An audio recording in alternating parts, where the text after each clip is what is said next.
पर मुनीर की फौज का डाका। गरीबों के हिस्से के पैसे पर मुनीर की फौज ने डाका मारा। जनता की दवा के पैसों से हथियार खरीदे गए। बच्चों की किताब के पैसों का हथियार में इस्तेमाल। आप बताइए, बच्चों की दवा, बच्चों की किताबें, बीमारों की दवा, बच्चों की किताबें, इसके जो पैसे हैं उससे मुनीर हथियार खरीद रहे हैं। मुनीर ने खुद को प्रमोट करके फील्ड मार्शल बना लिया है। वहां की जनता त्राही त्राही कर रही है। अलग अलग हिस्से हैं जो वो सुलग रहे हैं, वो खैबर पख्तूनवा हो, वो बलूचिस्तान हो। वहां की आम जनता के लिए फटेहाली अब नई पराकाष्ठा की तरफ पहुंच रही है। लेकिन वहां देखिए, उन सब के हक के पैसों का इस्तेमाल अपने लिए वहां की आर्मी और बेशर्मी करती तो हमेशा रही है, लेकिन और बेशर्मी के साथ कर रही है। सर, मुझको लगता है कि अब अगला नंबर यहां का है। देखिए, 7.62 बजट लाना, $1 बिलियन की बजट है। 8 सबमरीन ले लेना, जिसका जो लिया है उन्होंने, वो सबमरीन का दाम ही $5 बिलियन तो देना है ना उनको। 60 बिलियन का उन्होंने तो सर भीख के पैसे हैं, चाहे जहां डाल दें।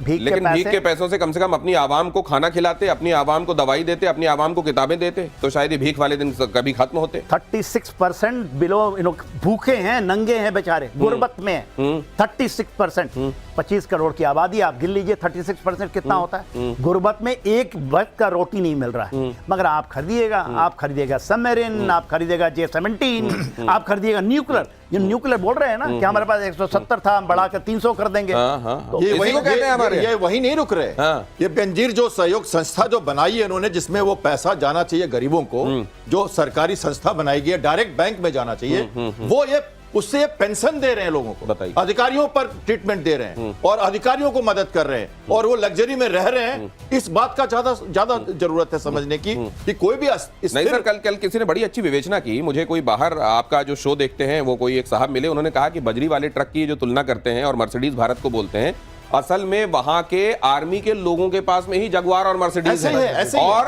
वो ये लोगों के दिमाग से भटकाने के लिए खुद को पोर्ट्रे कर रहे हैं, खुद का प्रोजेक्शन कर रहे हैं कि बजरी वाले ट्रक हैं हम। असल में तो मर्सिडीज वहां के आर्मी वाले लोगों के पास होती है। जमीनें, मर्सिडीज, किसी भी तरह की लग्जरी अगर वहां होती है तो केवल आर्मी वालों के पास होती है। बाकी ये बता ही रहे थे सर कि 25 करोड़ में अगर आप समझ लीजिए तो 8 करोड़ 9 करोड़ के आसपास ऐसे लोग हैं जो एकदम गरीबी रेखा के नीचे इतनी बुरी तरह पिस रहे हैं कि उनके पास न तो उनके तन पर कपड़े हैं, न उनके पेट में जाने के लिए एक निवाला। और अगली खबर यह है कि जेल में बंद इमरान खान के खिलाफ साजिश, जेल में इमरान की हत्या की साजिश का दावा।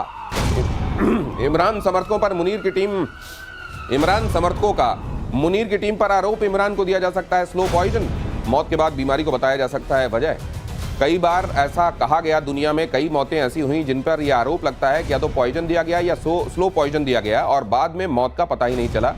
और कई पॉइजन तो ऐसे होते हैं जो पोस्टमार्टम में, ऑटोप्सी में डिटेक्ट भी नहीं होते हैं, पता भी नहीं चलता, उनकी हाफ लाइफ इतनी कम होती है कि वो अपना काम करते हैं और उसके बाद तो कुछ पता ही नहीं चलता, लगता है नेचुरल डेथ हुई है, शायद ये जो है हार्ट अटैक हुआ होगा।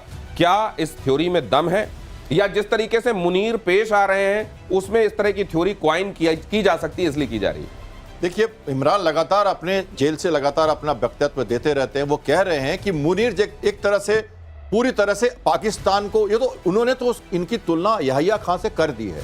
उन्होंने कह दिया है कि ये ऑपरेशन कर रहे हैं लोगों का, और शहबाज शरीफ जो एक तरह से मोहरा है, वो तो उनका बनाया हुआ शासन है। सो मुझे डर है कि मैं धीरे धीरे खत्म हो जाऊंगा। वो अपनी पत्नी के साथ उन कह रहे हैं कि मुझे सॉलिटरी कन्फाइनमेंट में रखा गया है, मुझे किसी तरह की सुविधा नहीं मिली। उनकी बहन को अभी अंडों से मारा गया था, हमने 2 दिन पहले सुना जेल के बाहर जब वो कह रही थी, तो उनको लगता है कि उन्हें धीरे धीरे खत्म कर दिया जाए। सबसे बड़ी पार्टी है, एक आपने सुना होगा जब ऑपरेशन सिंदूर के टाइम में जब रक्षा मंत्री से पूछा गया था कि क्या सुरक्षा है आपके इतने सीनियर लीडर की जो जेल में है, उन्होंने कहा तो खुद ही बंकर में अगर कोई ड्रोन गिर जाए तो हम क्या करें। तो ये बात हमने उस समय बात की थी इस बारे में। नहीं, लेकिन सर अब सवाल ये है कि क्या वाकई इमरान खान को मारने तक के संदर्भ में कंस्पायर किया जा सकता? वैसे जिस तरह के हालात पाकिस्तान में, मुझको बहुत ऐसा कुछ नहीं लग रहा है कि ऐसा नहीं हो सकता, लेकिन इसकी प्रोबेबिलिटी आपको क्या नजर आती है? बहुत ज्यादा है।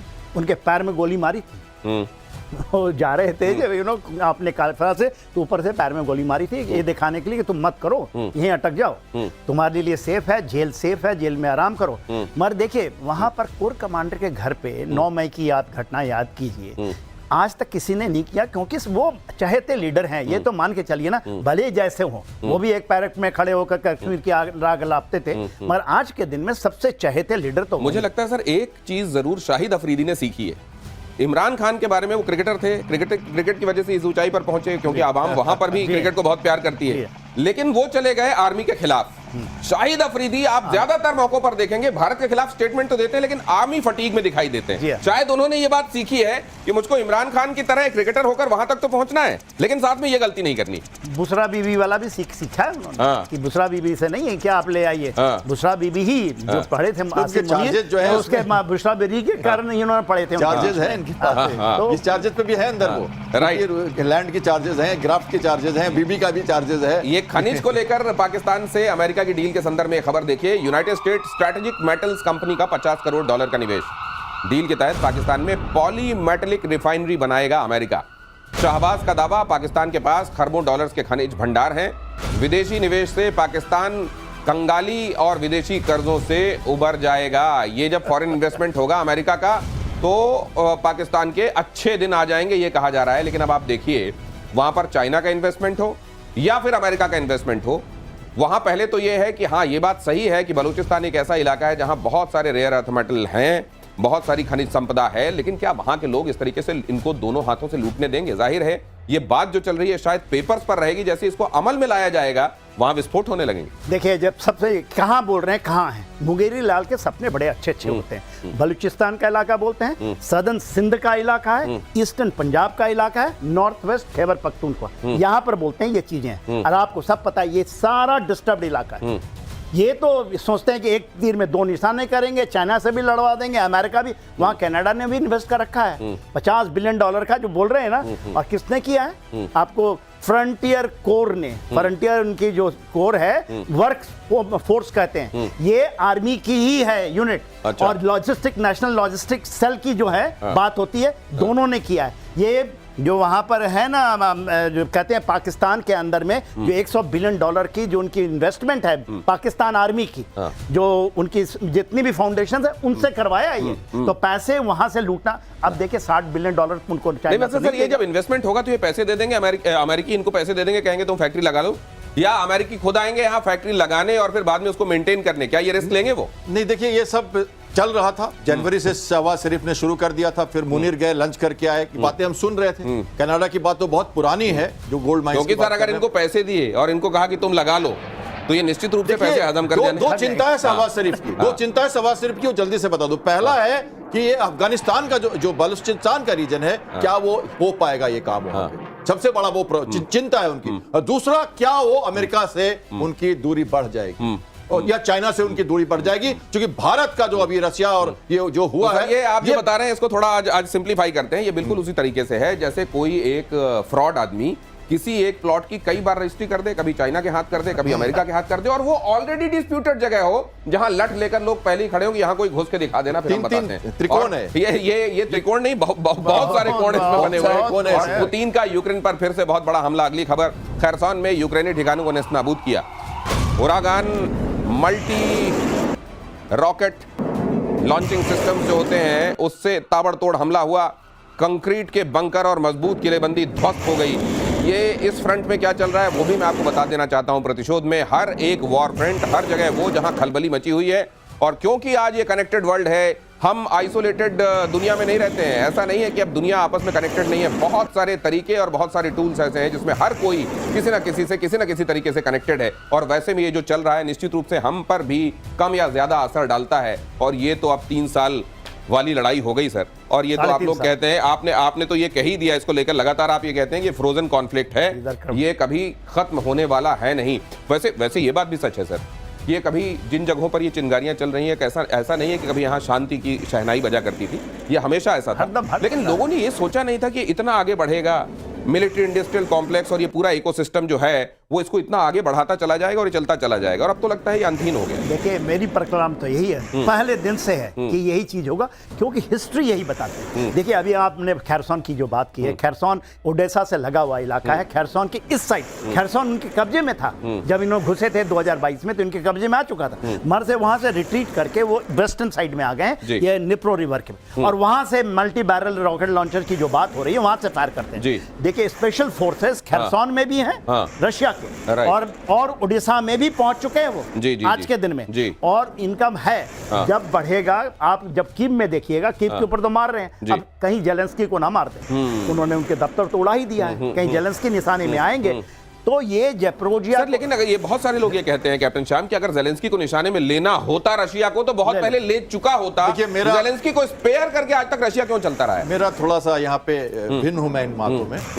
रशिया का कोई इंटेंशन नहीं है कि वो डिफैक्टो एक तरह से कंट्रोल करे। वो डिजर्व कंट्रोल उनका रखना चाहता है, वो चाहता है कि बाहर से कंट्रोल करे। ओडेसा वगैरह पे जाने का कभी भी मकसद रशिया का नहीं रहा है। मैं नेवल वॉरफेयर की बात कर रहा हूं, खिरसन की बात की मैंने। तो आप या उल्टा कह रहे हैं सर। मैं उल्टा आप ये कह रहा रहे हैं कि डी फैक्टो वो चाहता है कंट्रोल करे, डी जूरे कंट्रोल नहीं करना चाहता। वो उनका फ्लैग रखना चाहता है। वो फॉर्मली कंट्रोल नहीं करना चाहता, वो चाहता है बाहर से कंट्रोल करे। इसलिए शुरू से ये लड़ाई इतनी लंबी लग रही है। ये जमीनी उतनी लड़ाई नहीं है जितनी जमीर की लड़ाई है। तो एक नजरिया मैं ये भी हमेशा से है कि कहता असल में खुद रशिया ये नहीं चाहता कि उसको जिम्मेदारी लेकर इस जगह को कंट्रोल करना पड़े। वो चाहता है इसकी जो जिम्मेदारी है वो यूक्रेन लेता रहे, लेकिन बाकी उसका कंट्रोल Tacit अपनी control रहे जगह उसका। टैसिट कंट्रोल रहे। और ट्रंप के ट्रेड सलाहकार ने फिर भारत के खिलाफ उगला जहर।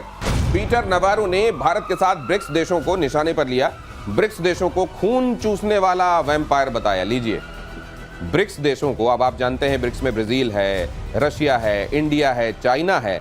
इसको कह रहे हैं नवारो कि ये खून चूसने वाला वैम्पायर है। पीटर नवारो ने भारत को चीन का डर दिखाया।